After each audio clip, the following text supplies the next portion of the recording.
In 1953, the United States started to deploy nuclear weapons in Europe to support NATO against a growing Soviet threat. This deployment provided the impetus for an unprecedented effort to provide security for these weapons of last resort. As early as 1960, it was clear that innovative safety and control devices would be necessary to meet U.S. and NATO political and military requirements. It was critical that nuclear weapons would always be available for use, if and only if authorized by the President. And they must never be subject to unauthorized use and must never detonate in an accident. The design features to ensure the safety, security, and reliability now associated with U.S. nuclear weapons did not happen overnight. The significant role of the national laboratories in that deliberate process is the subject of this documentary. Always, never. Investigate unidentified object. Exit controller to blue lead. Clear to roll. The assumption was Europe could be defended in one and only one way, and that was through the use of nuclear weapons.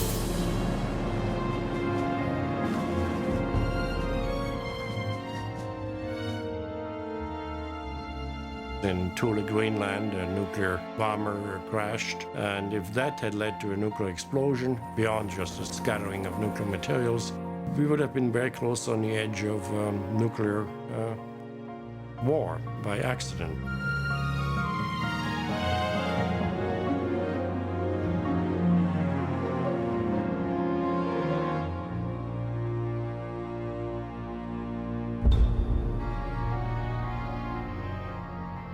The initial weapons that were deployed were for the 280 millimeter cannon.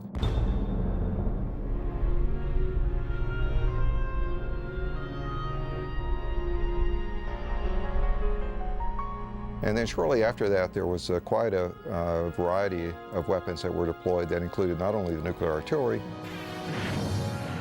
but the surface-to-surface missiles. There were dual-capable aircraft. There were air defense artillery, and there was also atomic demolition munitions. Nuclear weapons got at the heart of NATO strategy very quickly from their initial deployment in 1953. Although the exact role, exactly how and when they were going to be used, was often confusing and ambiguous.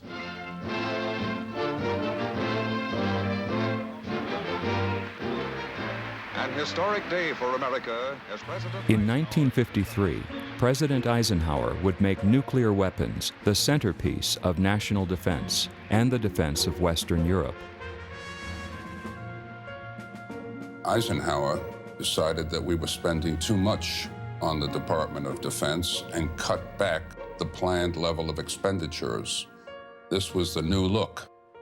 We, in the judgment of the administration, could not stand up against the hordes of Soviet soldiers that would be sent against the West, and therefore nuclear weapons were a substitute for maintaining massive conventional forces.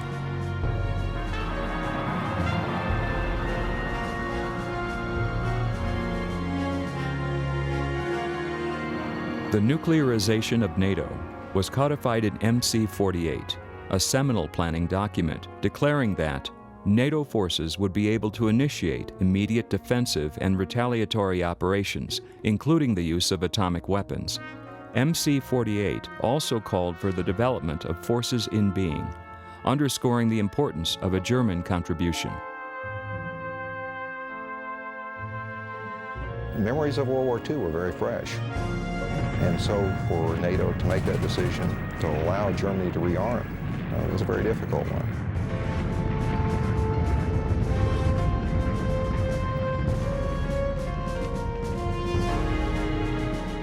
It almost took the whole world to bring Germany down in 1945. And it is this huge, huge weight in the balance of power, and East and West are just really, really worried about which way that country's going to go. That was the linchpin of the Cold War, was whether West Germany would stay firmly in the Western camp or perhaps have some degree of movement toward a sort of a détente with the Warsaw Pact and with the Soviet Union. But the Allies remained committed to a Germany friendly to the West. By integrating West Germany within a system of European defense based on American nuclear power, NATO believed that German power could be contained. In October 1954, the Allies agreed to make West Germany a member of NATO, and in May 1955, bound by treaty, Chancellor Konrad Adenauer vowed that the Federal Republic of Germany would not produce or possess nuclear weapons.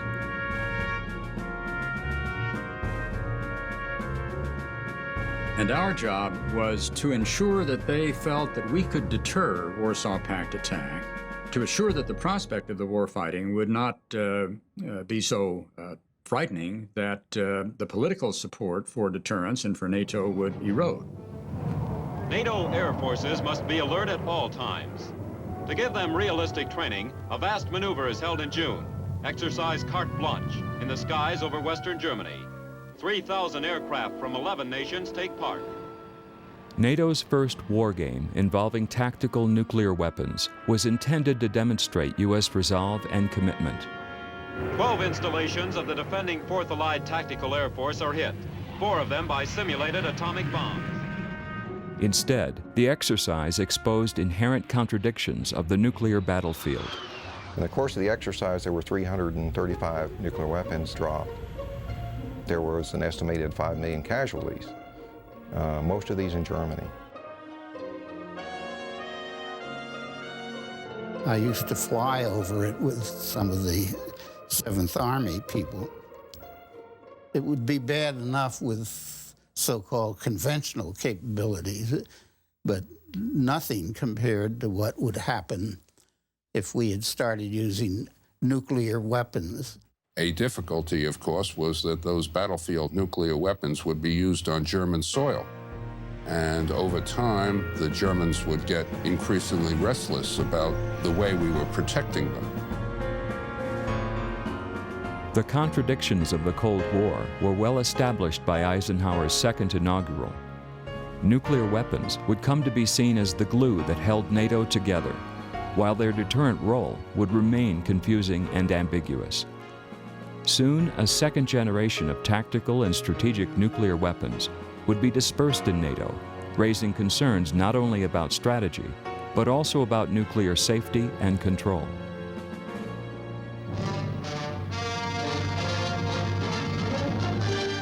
A new Middle East crisis arises as President Nasser of Egypt tells a wildly cheering crowd in Alexandria that Egypt has seized the internationally owned Suez Canal.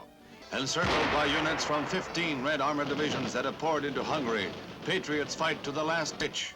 This is the death of liberty in Budapest. Against a backdrop of increasing East-West tensions, and despite deep ambivalence toward battlefield nuclear weapons, NATO planning proceeded apace, and in May 1957, the North Atlantic Council approved a new strategic document. MC-14/2, the massive retaliation strategy, was all-out nuclear war. It was nothing short of that. So there was no distinction between tactical and strategic. Everything was going to be used. U.S. nuclear weapons deployed in Europe and closely coupled with forces of the Strategic Air Command would provide NATO with extended nuclear deterrence. Extended deterrence was challenged from Europe by Charles de Gaulle and others when Charles de Gaulle said, "Will the Americans sacrifice New York for Hamburg?" Whether it was de Gaulle or the British or the Germans who didn't really believe that they could count on us for that sort of thing. America wouldn't be able to rely on the threat of deliberately, consciously launching a full-scale nuclear attack on the Soviet Union indefinitely. Today, a new moon is in the sky, a 23-inch metal sphere placed in orbit by a Russian rocket. one of the great scientific feats of the age. I think people felt that the Soviets were speeding ahead of us in some sense. During the Suez venture, Khrushchev threatened to rain rockets down on Paris and London. Well, he didn't have the rockets to rain down on them at the time, but the Soviets were engaged in exaggerating their capabilities, and to some extent, that influenced our perception. To a large extent, that influenced our perception.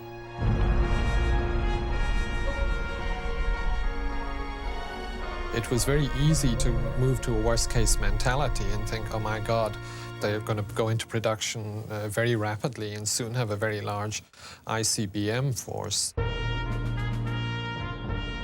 Top-secret reconnaissance of the Soviet Union would gradually undermine Khrushchev's boasts of missile superiority and bolster Eisenhower's confidence in the U.S. strategic deterrent. But lacking this new intelligence, NATO political and military leaders shared the public's alarm. Eisenhower didn't want America to be the protector of Europe. So anything that pointed toward an independent, strategically independent, unified Europe, fit in with the Eisenhower policy. Now, that clearly meant that the Europeans would have to be armed with nuclear weapons. The idea was to share the nuclear burden and also complicate the planning for a Soviet first strike. It'd be that much harder for them to overrun NATO if the nuclear retaliation capacity was spread across more countries. At the 1957 Emergency Summit, Eisenhower agreed to establish a NATO atomic stockpile and offered to station intermediate-range ballistic missiles at European bases. These IRBMs would be capable of reaching targets in the Soviet Union and were to be a stopgap until America's intercontinental ballistic missiles were ready. Congress had authorized this nuclear development on the proviso that U.S. would maintain custody of the nuclear weapon. But what did custody mean if the nuclear weapon was hanging under the wing of a German airplane piloted by a German pilot sitting on the tarmac ready to go? And on those bases, we had weapons, our weapons. And they were on what was called a quick reaction alert. 4 airplanes were supposed to be, when they got the word, be airborne in 5 minutes. In every case where weapons were deployed to a specific NATO site, there was a U.S. custodial presence. A few individuals, generally young custodians, that were the legal control of the weapons, embedded with, let's say, the German army. I can remember in the tour of NATO around 1958 that it would be very easy for the host nation or some faction in that nation to take over the nuclear facility. There was concern about foreign nationals, but also about commanders that might use them without proper authority. And of course, the European commander, who was an American commander, was eager to have them under his own control. But if nuclear war was fought, it would be fought with central U.S. systems according to plan and not in reaction to an event in the theater. In order to be sure of that, there had to be something a little bit better in a crisis situation. In 1958, as John Foster advanced the concept of use control at Livermore, Fred Clay was presenting a confidential report to his colleagues at RAND on the risk of an accidental or unauthorized nuclear detonation. About that time, we started the alert of our bomber force because of the fear of surprise attack, that the bombs could be destroyed on the ground before they took off. But then it occurred to me, a deliberate attack is only one problem we have. If there's an accidental nuclear launch, you cannot dissuade an accident from happening. You have to prevent the accident. We had 2 basic recommendations. One was a 2-man rule. At that time, one authorized sergeant from the Air Force could move around a bomb that he could have brought to detonation. He might be psychotic, he might be alcoholic, he might be going through a terrible divorce, he may be sleep deprived and make a mistake in the way he's carrying out nuclear weapons safety rules. You need a second person to ensure that these kinds of normal, natural human foibles don't cause some kind of nuclear accident or launch. So we recommended that not just relying on screening of the people in a two-man rule, but also on safety locks, to put it simply. It was a lock that would turn this otherwise ready-to-go nuclear weapon into a dumb bomb until a code was inserted. And so it is a electrical break or a functional break of critical functions that are in the weapon. An acute need for change in nuclear safeguards and security was emerging independently within the defense community. By 1960, U.S. nuclear weapons were widely deployed to Europe, and Strategic Air Command was preparing for a full-time airborne alert mission. This posture of extended deterrence and high readiness carried with it new risks. Soon, action by Congress and the White House would crystallize around the concept of a coded lock for nuclear weapons that became known as the Permissive Action Link. There were three groups that separately stumbled their way onto thinking we needed something like a permissive action link. One was the labs themselves, then there was the executive branch, and the third group was in Congress, the Joint Committee on Atomic Energy. And the fortunate thing is they all came together at the same time, the late 50s, early 60s. 57 to 62 was a period of drastic change to the nuclear arsenal. Particularly after weapons were placed on quick reaction alert in Europe and in the United States. The customer, the military, wanted smaller devices, lighter devices, and so the Los Alamos folks invented the idea of a sealed pit.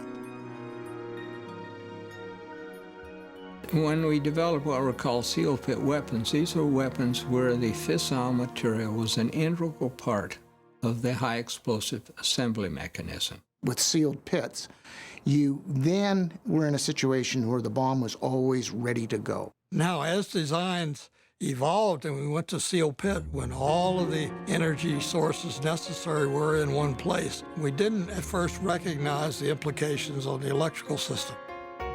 We need some mechanism to protect us from that electrical energy that stops the flow of electrical energy directly into your charging system. In 1958, nuclear safety was an emerging discipline at the Atomic Energy Commission Laboratories, and designers at Sandia were challenged to ensure the handling safety of the new sealed pit weapons. This pioneering effort in safety would pave the way for the first permissive action link. One of the things that was done was to try to include in the weapons some device that would determine the weapon was in the actual use environment. That is a device that would maintain a degree of electrical isolation within the warhead's electrical system until such time as the weapon sees a unique delivery environment.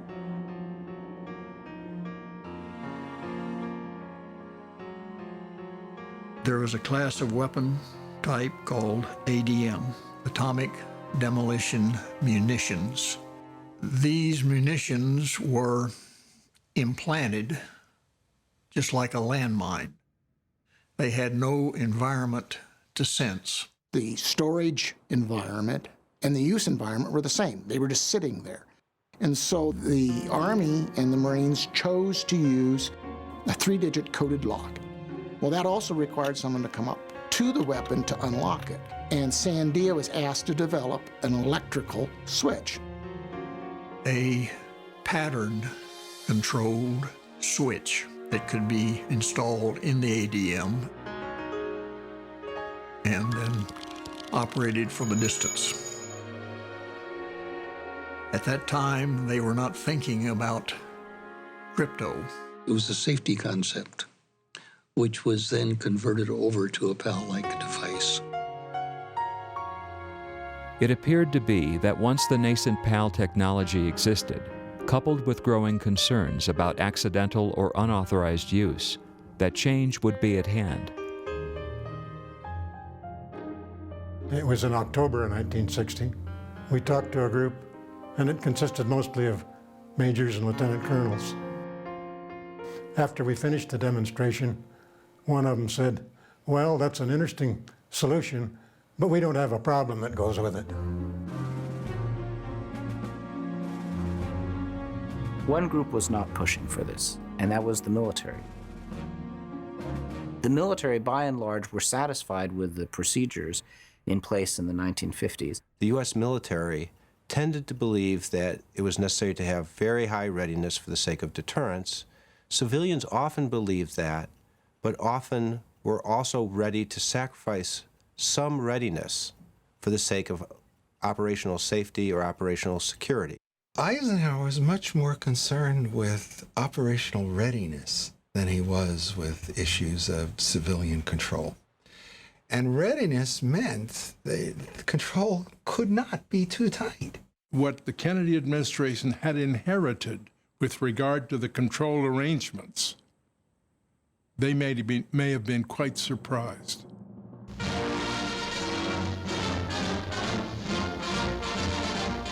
In Washington, Senator Kennedy announces his choice for Secretary of Defense, Robert McNamara. In the weeks preceding Kennedy's inaugural, before he and Robert McNamara confronted the hard reality of nuclear geopolitics, members of the Joint Committee on Atomic Energy inspected the custody and control of U.S. nuclear weapons in NATO. Los Alamos physicist Harold Agnew was invited to join this congressional tour. Everybody was in the act with our bombs all deployed all over Europe. In theory, we were supposed to have control over the weapons which were deployed with other NATO forces. In fact, it was a token custodial arrangement. We've been changing the nuclear arsenal and the NATO deployments drastically since '57. And there was reason to pause, have we done everything right? What the Joint Committee on Atomic Energy discovered in December 1960 was wildly more delegated than congressional staffers had intended.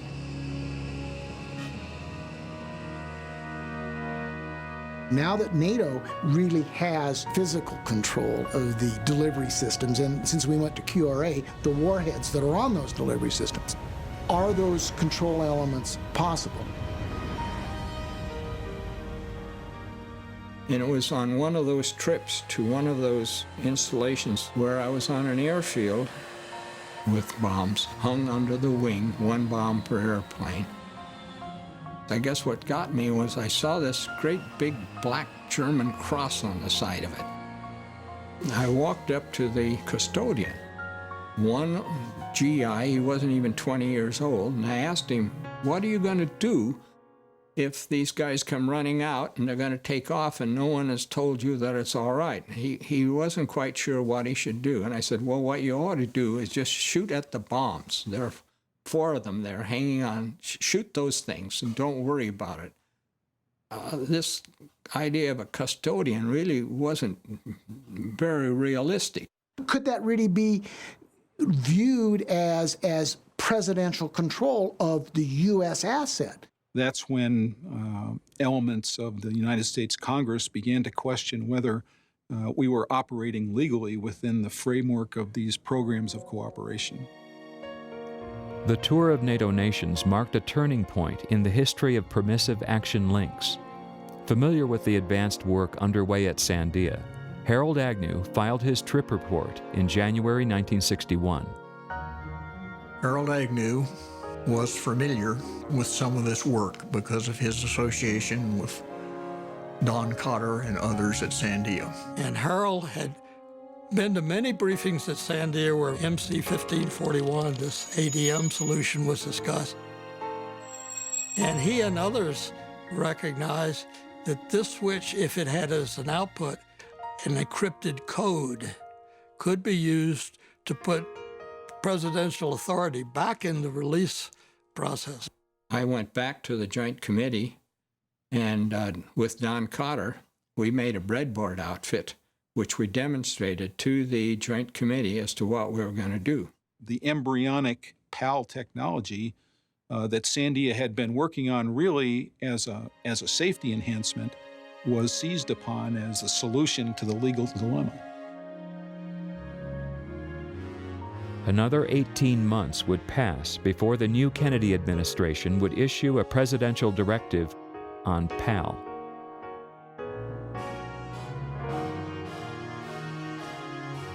The matter of sharing U.S. nuclear weapons with NATO allies was a hot topic in the Kennedy White House.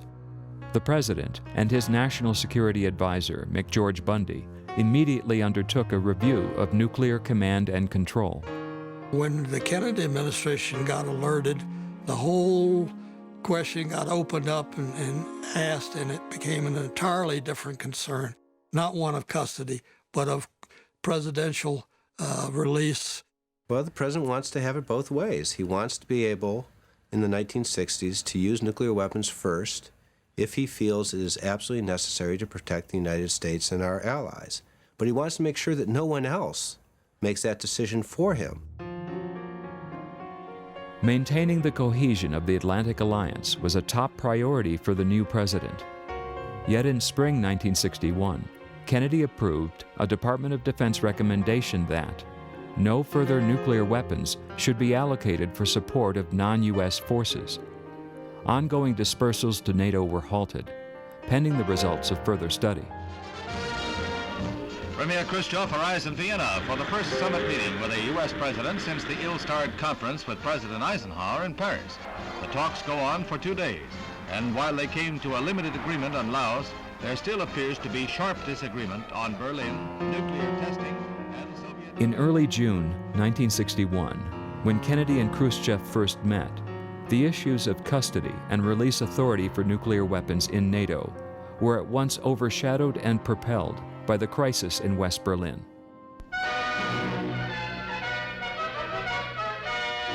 The attention of an anxious world is focused on East and West Germany and Berlin. At the time, of course, West Berlin was isolated from the rest of the NATO, located in East Germany. One of the most important events was a Soviet attempt to take West Berlin. At the start of the crisis, the National Security Council met to discuss a memo on Berlin by former Secretary of State Dean Acheson. The NSC also discussed steps to strengthen U.S. physical custody of warheads in NATO, as well as preparing war plans for the use of nuclear weapons in Central Europe. The Berlin Task Force was basically saying, well, we would have a nominal response of U.S. forces and then we would have to appeal to nuclear weapons. That scared everyone, including probably the Soviets, who had spies on the channels and realized that we were contemplating that. I called the SACEUR, Supreme Allied Commander, who was General Norstad, back to Washington, and I said, look, Larry, they did A, we did B, they did C, we did D. How's this thing going to evolve? He said, well, they'll do E, we'll do F, they'll do G, we'll do H, they'll do I. And I said, what do we do then? He said, well, I guess we have to use nuclear weapons. Now, it was that kind of a situation. A situation in which Khrushchev sought to reverse the balance of nuclear power in Soviet favor by detonating a new superbomb.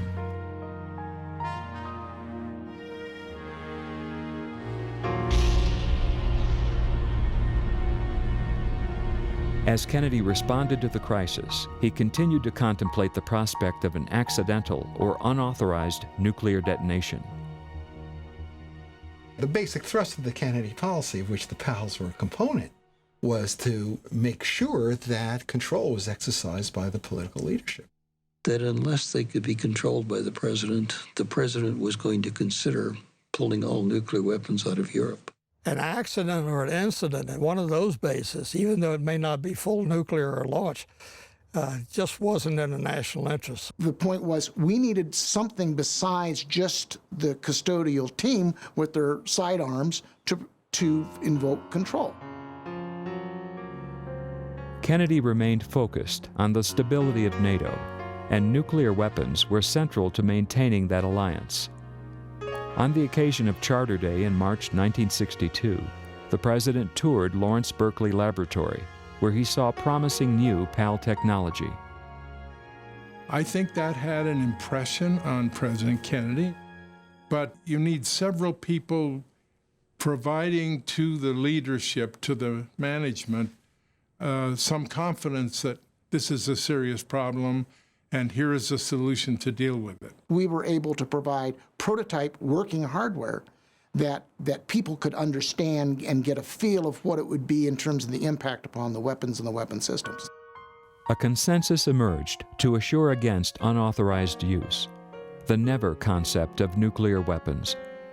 A presidential directive was issued in June 1962, calling for PALs to be installed on all nuclear weapons dispersed to NATO commands, for both non-U.S. and U.S. forces.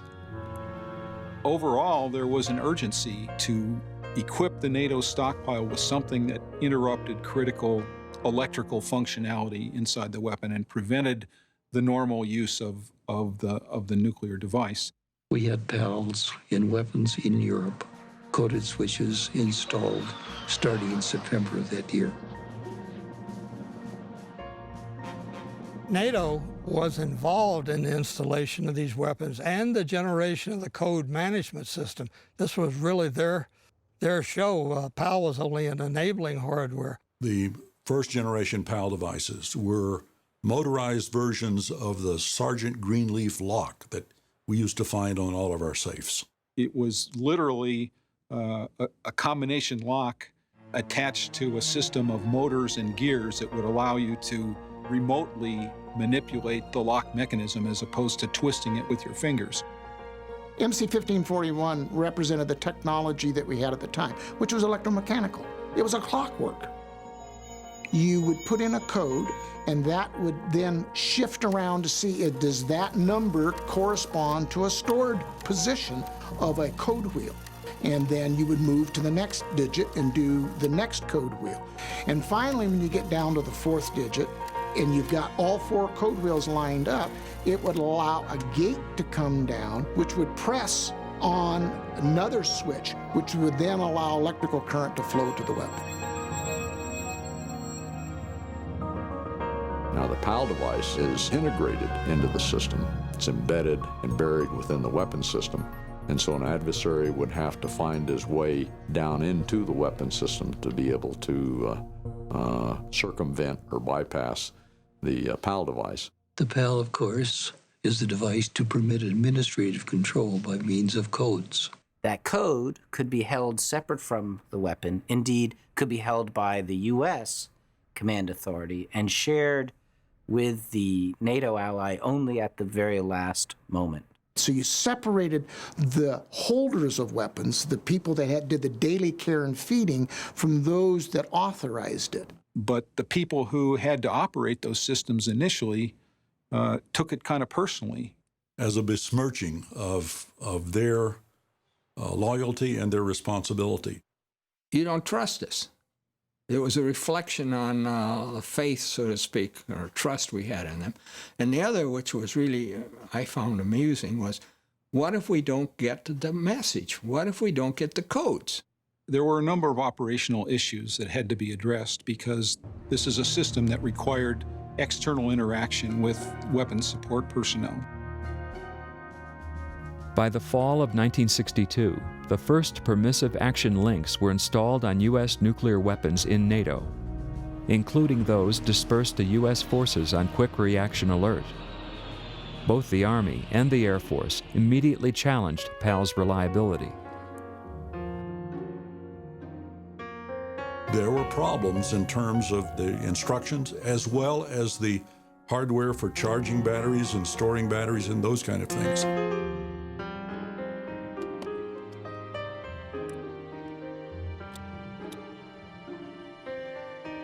I was sent to Europe to understand the specific nature and scope of the problems that the military was having. Not with the hardware that was in the weapons, the permissive action links, but the rest of the system that allowed that to work. We did not make proponents immediately out of the services, but we certainly did diffuse the level of anger and resentment. In a democracy like the United States, civilian control of the military means civilians must also control the use of nuclear weapons. What the POW did is separated possession of the weapon from ability to make a nuclear detonation. You could possess the weapon and yet not be able to detonate it, at least not until you had received the POW code. Initially, permissive action links were intended just for the weapons that would be shared with our NATO allies. But over time, the POW concept migrated through the rest of the arsenal. Sir, the fail-safe box. There must be some mistake. Check Omaha.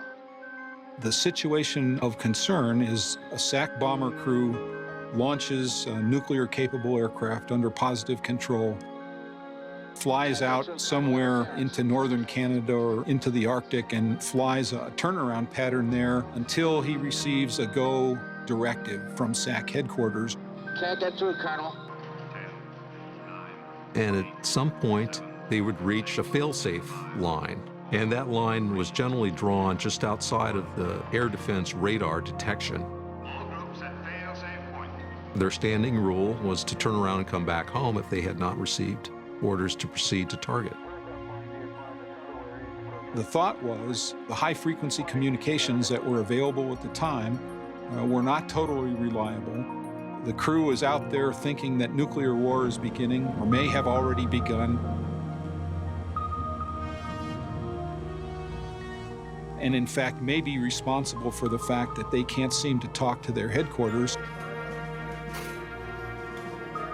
Here was a situation where people could imagine that the crew might work in concert and decide that they were going to execute the mission without ever having received the presidential authorization.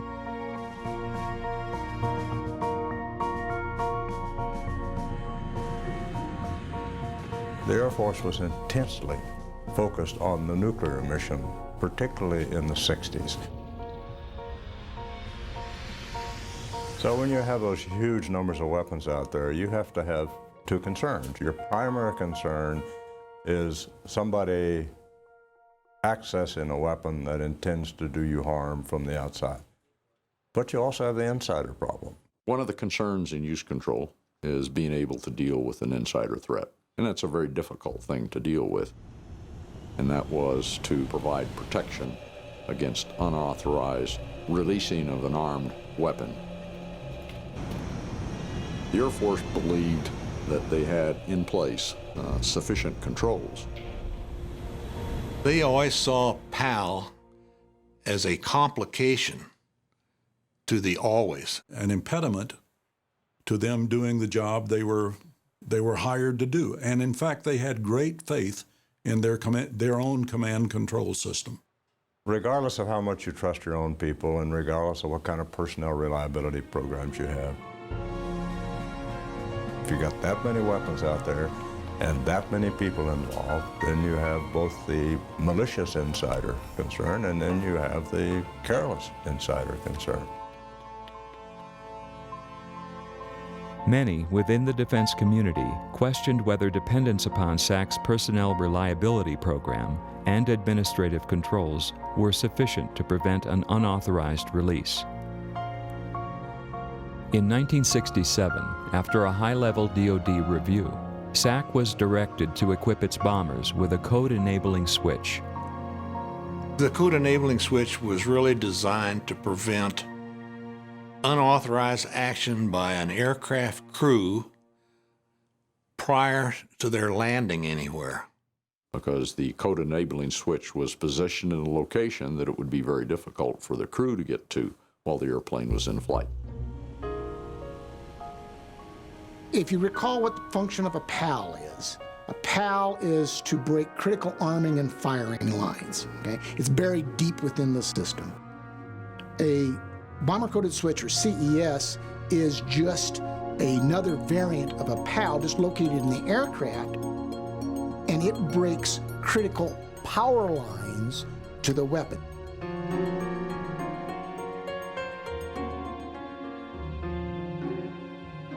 By 1970, bomber-coated switches were being fielded in SAC B-52s, and a new generation of permissive action links was evolving to meet the needs of NATO nuclear policy, as well as a changing threat environment.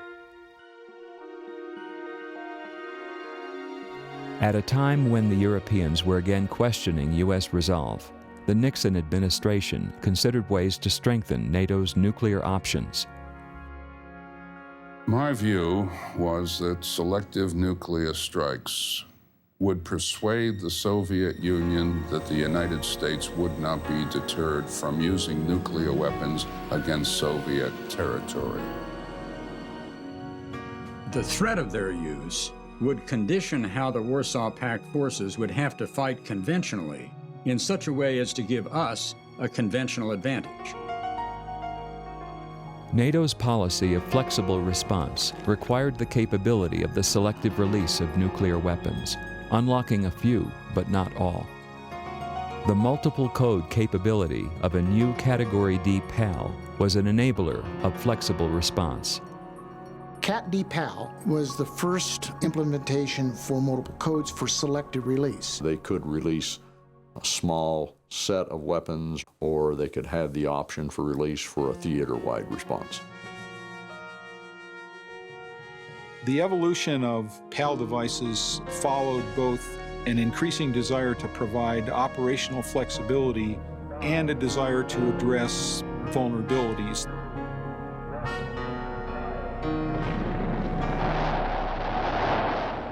Now, if you think about denying use to personnel that are not supposed to have access, if they ever get access, it's a little bit different problem.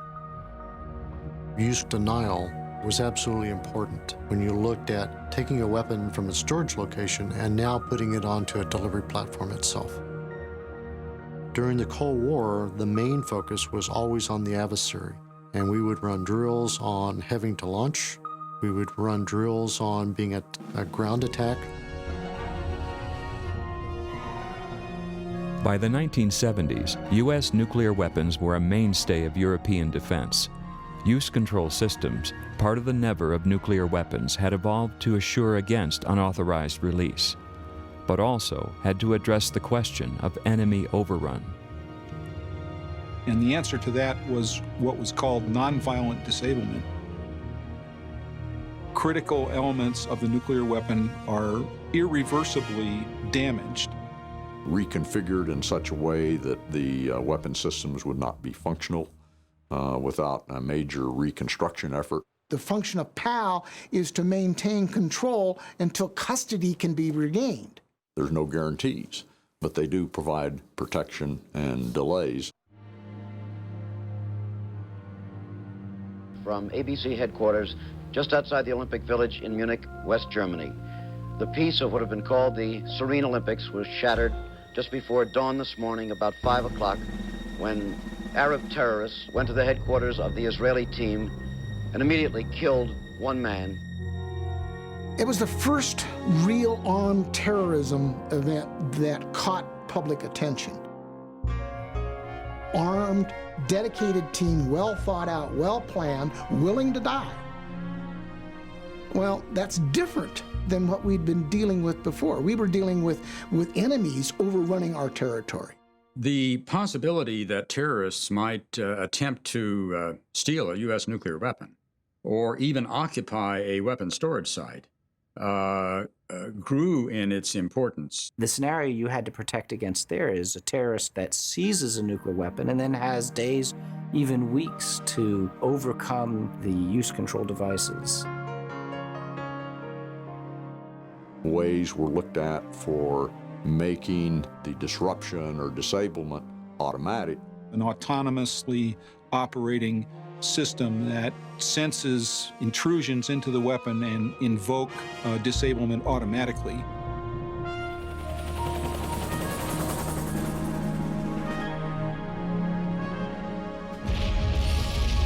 By 1979, the terrorist threat loomed large in NATO planning.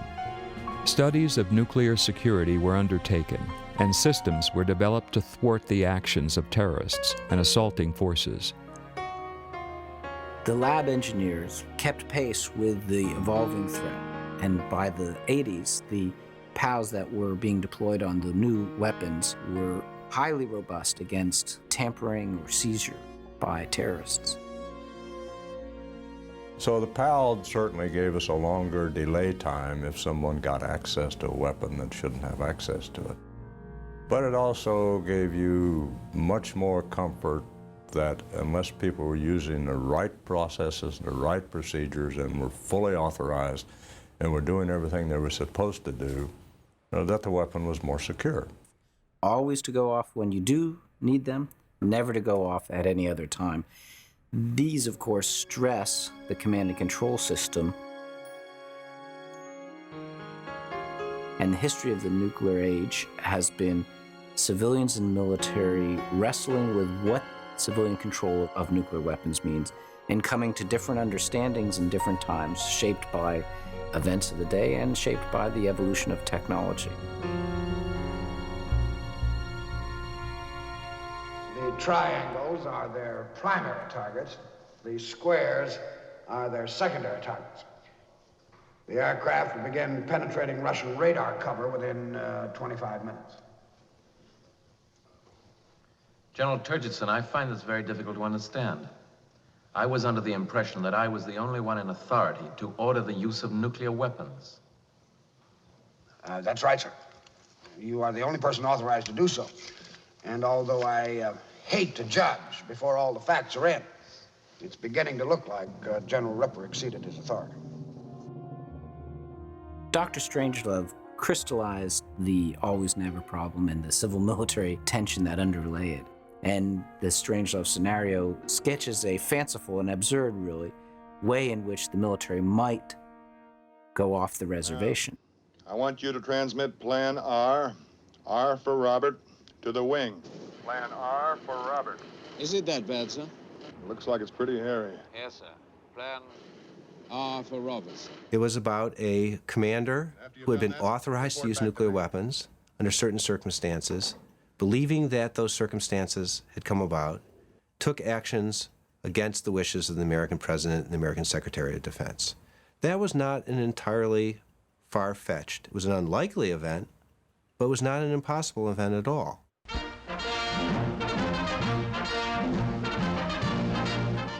The President arrives at Eglin Air Force Base in Florida for a display of aerial might. With General Curtis LeMay, he sees a display of manned weapons. There was a fear on the part of some that the military might be reckless, that they might be prepared in a crisis to use nuclear weapons. Eisenhower had a very different attitude towards this problem than did Kennedy. Eisenhower, as a former military commander, had a great deal of trust in the U.S. military and would often delegate authority down to lower-level commanders. The Eisenhower policy of pre-delegation had led to a situation where the SAC commander could, because of a failure on the phone lines between Washington and Omaha, could authorize the use of nuclear weapons in an offensive manner against the Soviet Union, leading to a full-scale nuclear war. President Kennedy, unlike President Eisenhower, did not want that risk to remain. And the permissive action links were a way of establishing clear presidential control. In our academic world, we refer to that as the tension between positive control, do what you're told, and negative control, don't do it until we tell you. It is very hard to assure both sides of that dilemma, always and never, at the same time. And in fact, the command and control system at any given point in time and at any given period in the nuclear history has favored one side or the other. Perhaps no single commander and military organization embodied the always-never problem more than the enigmatic General Curtis LeMay and his vaunted Strategic Air Command. In 1958, LeMay listened with interest to Freddie Clay's RAND report on accidental or unauthorized use. Almost by accident, the then Vice Chairman of the Air Force, General Curtis LeMay, heard about the briefing, and he says, I want to get the briefing. Should there be a nuclear accident in the United States that is blamed on our own forces, what would happen to his Air Force afterwards? And so he was known as a hardliner, as a guy who wanted to have his bombs ready to retaliate massively, but he also knew that this kind of a risk had to be reduced or eliminated. General LeMay dramatized a different problem with the nuclear command and control system. What do you do if all of the civilian leaders are gone? You could design the command and control system so that in such a case, it would fail impotent. Or you could design the system that says, in that case, the military can retaliate with nuclear weapons regardless. And General LeMay argued for the latter system. And LeMay said, the pilot's an American, he'll know what to do.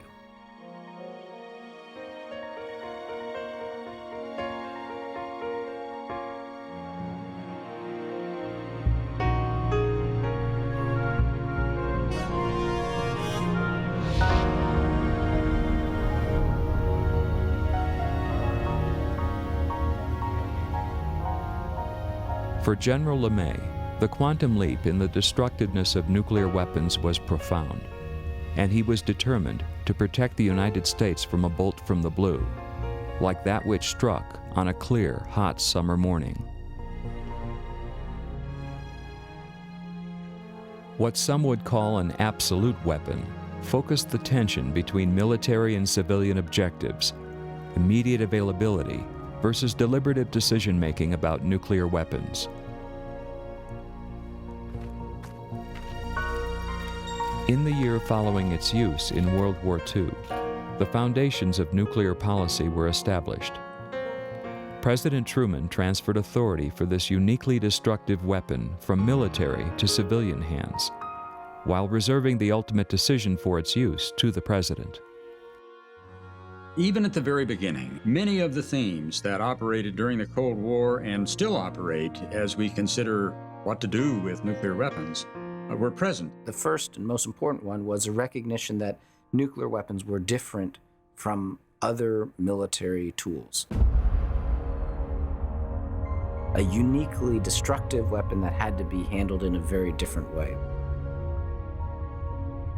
The spirit of the arrangement at that time was to keep nuclear weapons under civilian control and separated, if you will, from the operational military commands that would ultimately use them if they were to be used. To assure that a wide range of views would be brought to bear on everything having to do with nuclear weapons. In which there was a division of responsibilities between those who were charged with designing, developing, producing, and manufacturing, and those who were charged with executing them in military operations. The Atomic Energy Act of 1946 created a civilian-led Atomic Energy Commission that would administer civilian and military uses of U.S. atomic power. The act also established clear civilian authority over the use of nuclear weapons vested in the President. And presidential authorization for use has continued to this day as the central feature of nuclear weapon command control. Over time, the balance between assertive presidential control and its delegation to the military varied with each administration. In 1987, President Reagan formalized nuclear command and control policy, assuring authorized use of nuclear weapons and assuring against unauthorized or inadvertent use. During the Cold War, it was our overriding concern that our forces be survivable to a first strike. In order to manage that risk, we had to accept other risks. You know, I mean, this business is all about risks.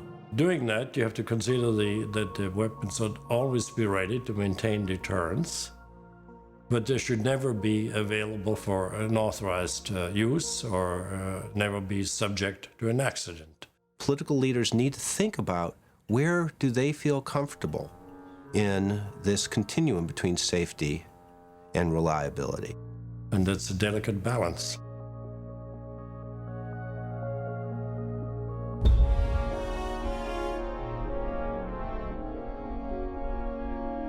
During the Cold War, to manage the risks and strike a balance between always and never, the Three Atomic Energy Commission nuclear laboratories continually evolved new technologies, improving the safety, control, reliability, and performance of nuclear weapons. Historically, developments in these different areas were often out of step with one another and with operational realities. As an agent of both always and never, technology would create new capabilities and spawn unexpected challenges.